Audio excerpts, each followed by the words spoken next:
Zoho Inventory tutorial. How to use Zoho Inventory. So hello guys and welcome back to today's video. In today's video, let's talk about Zoho Inventory and its different features, how to utilize it, and so on and so forth. So over here, as you can see, we're currently in the home page. We created a fresh new account to access our Zoho here, and the different things that you need to do to get your Zoho Inventory all up and running are the following, as you can see here. The first things that you're going to do is to configure your inventory. You're going to create classifications and your items, of course, you're going to group them as you can see. You're going to have multiple variation and so on and so forth. So to get started, let's simply follow our guide over here. So let's click on create an item group over here. So basically an item group is a category that we could set up and have different items be in the same area. So you could name here group name. So let's say something related to dry goods.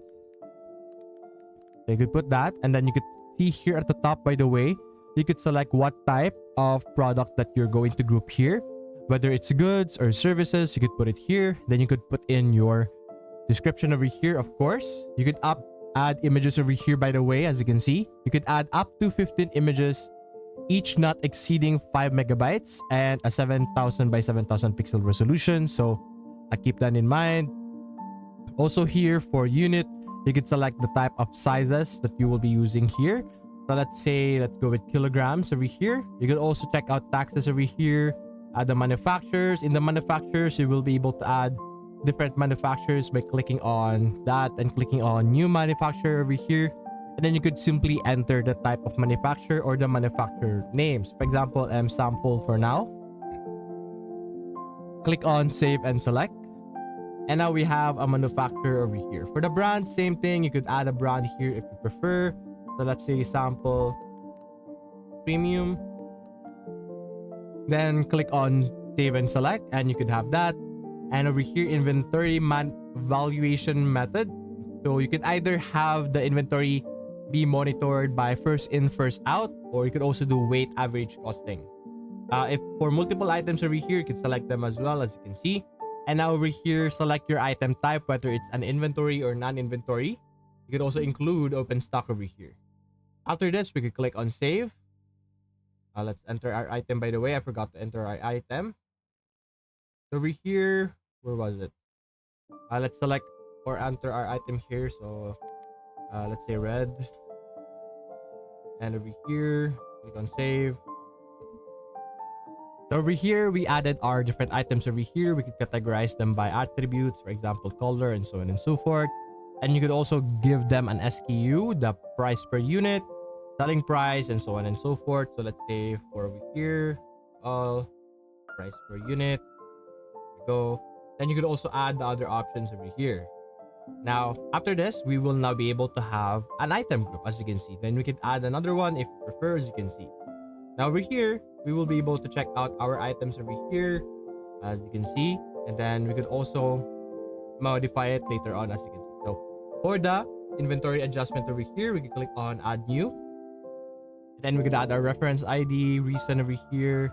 And then you could put in here the reason for the adjustment.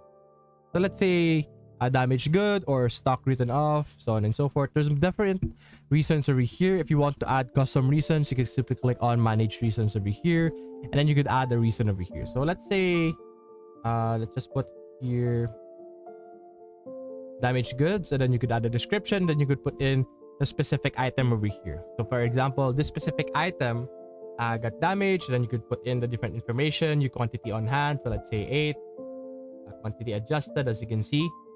It was 0 before. Anyway, then you could add items in bulk as well. And you could simply click on convert to adjusted. And now we have an inventory adjustment over here. And we could also have a file given to us, as you can see, to record our adjustment. So if you check out our items over here, we should be able to see here that we now have 8 stocks on hand on this specific item. And if you click them as well, you could see information over here. As you can see, like different overview information, transactions, and history over here.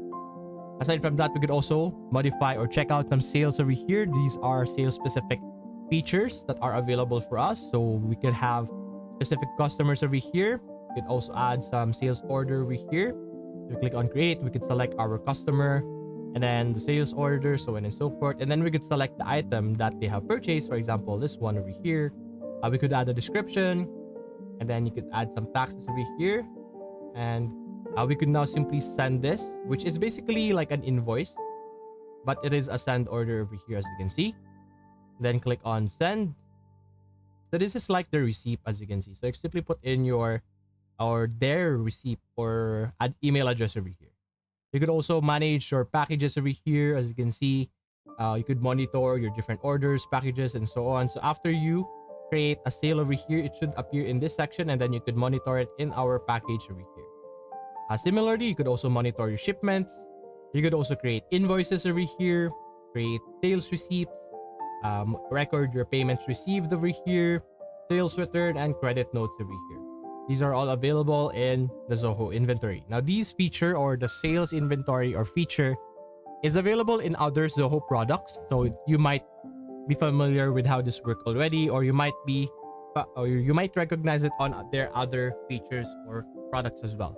There's also integrations over here that we could do, where if you check out different options over here on the left side, you will be able to see that there's all kinds of integrations that we could actually do.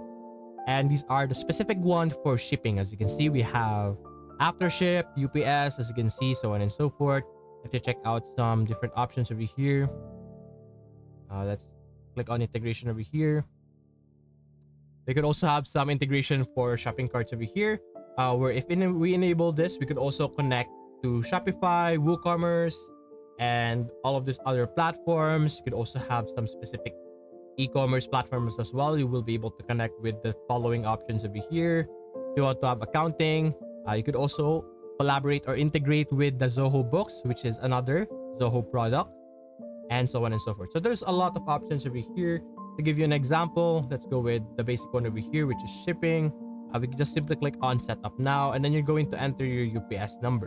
For the shopping cart, we could enable online sales over here, and then you could select the specific option that you want. For Shopify, we could click on setup now, and it will redirect us to our Shopify page over here, which will basically prompt us to install this Zoho Inventory app or extension into our Shopify. And now we will be able to integrate and collaborate these two platforms, which is going to be very useful in Shopify since it is an e-commerce. So you have different products being sold, and you could manage your inventory inside of Zoho over here. And you could also check out your reports over here to see how much or how well you're doing, and so on and so forth. You will be able to get some data.